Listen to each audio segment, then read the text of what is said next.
बिस्मिल्लाहिर्रहमानिर्रहीम। Dear students, उम्मीद करता हूँ आप खैरियत से होंगे। आप देख रहे हैं मेरा यूट्यूब चैनल बिलावल सुल्तान ट्यूटोरियल्स। और आज हम क्लास 10th की केमिस्ट्री के चैप्टर नंबर 2 में जो टॉपिक डिस्कस करने जा रहे हैं वो है Arrhenius concept of acid and basis.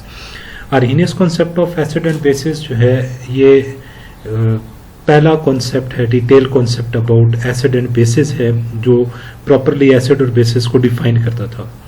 According to Arrhenius concept, acid is a substance which gives H positive ion when dissolved in aqueous medium or in aqueous solution. इसका मतलब क्या है कि जब एसिड वो चीज़ है जिसे आप वाटर में डिसॉल्व करें, पानी में हल करें, और पानी में हल होने पर वो आपको H पॉजिटिव आयन दे तो वो एसिड कहलाएगा। यानी इस कॉन्सेप्ट के मुताबिक हर वो चीज़ जो पानी में हल होकर H पॉजिटिव आयन देने की सलाहियत रखती है या H पॉजिटिव आयन देती है वो हमारे पास एसिड होता है। अब इसमें हमारे पास हाइड्रोक्लोरिक एसिड है, नाइट्रिक एसिड है, सल्फ्यूरिक एसिड है। इनको जब आप वाटर में डिसॉल्व करते हैं तो ये आपको H पॉजिटिव आयन देते हैं।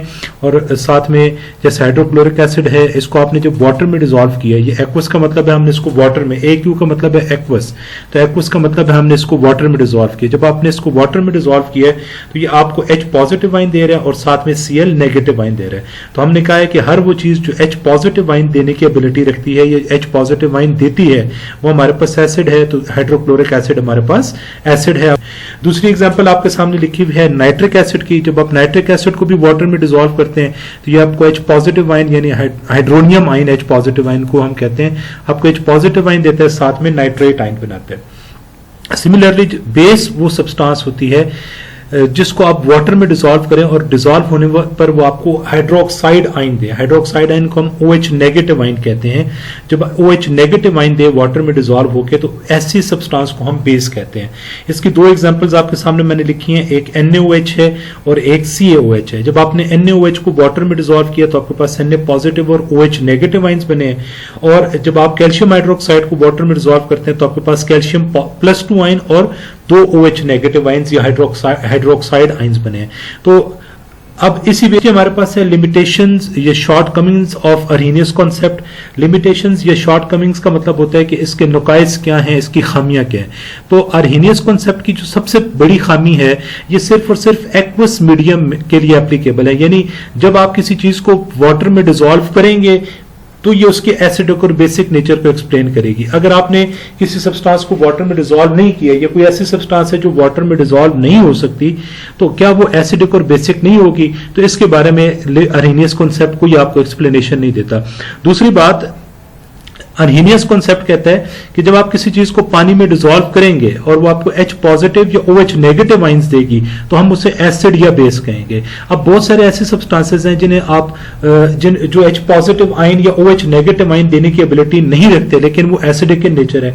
जैसे NH3 अमोनिया जो है ये एक बेस है लेकिन ये OH नेगेटिव आयन देने की एबिलिटी नहीं रखती।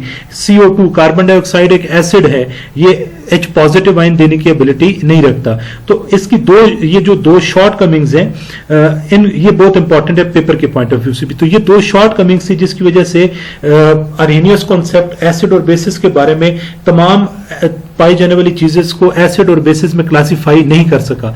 लेकिन ये पहला कॉन्सेप्ट था डिटेल्ड, तो इसने बहुत सारे और कॉन्सेप्ट के लिए राह हमवार की। तो इसके बाद फिर आगे डिटेल में और कॉन्सेप्ट आते गए जिन्होंने एसिड और बेसिस को और अच्छे तरीके से एक्सप्लेन किया। उसके बाद इस टॉपिक से रिलेटेड जो एग्जाम का क्वेश्चन है बहुत इंपॉर्टेंट है, पिंडी और फेडरल दोनों बोर्ड्स में अक्सर पूछा जाता है कि what are the limitations of Arrhenius concept of acid and bases. तो ये आपसे शॉर्ट क्वेश्चन में पूछा जाएगा, 2 नंबर का या 3 नंबर के शॉर्ट क्वेश्चन के आर्हीनियस कॉन्सेप्ट के शॉर्ट कमिंग्स या लिमिटेशंस के हैं। और यही टॉपिक अगर आपसे लॉन्ग क्वेश्चन में पूछा जाएगा तो वो फिर आपसे कहेगा right A detailed note on Arrhenius concept of acid and bases. तो उसके ऊपर फिर आपने आर्हीनियस एसिड को भी डिफाइन करना है, आर्हीनियस बेस को भी डिफाइन करना है और फिर साथ में लिमिटेशंस भी देने हैं। मैं उम्मीद करता हूं आपको ये बातें समझ आ गई होंगी। किसी किस्म का कोई क्वेश्चन हो तो कमेंट में लिखिएगा, जरूर आंसर करूंगा। Thank you very much. इंशाल्लाह नेक्स्ट वीडियो में आपके साथ मिलेंगे, उसमें हम डिस्कस करेंगे Bronsted Lowry concept of acid and basis.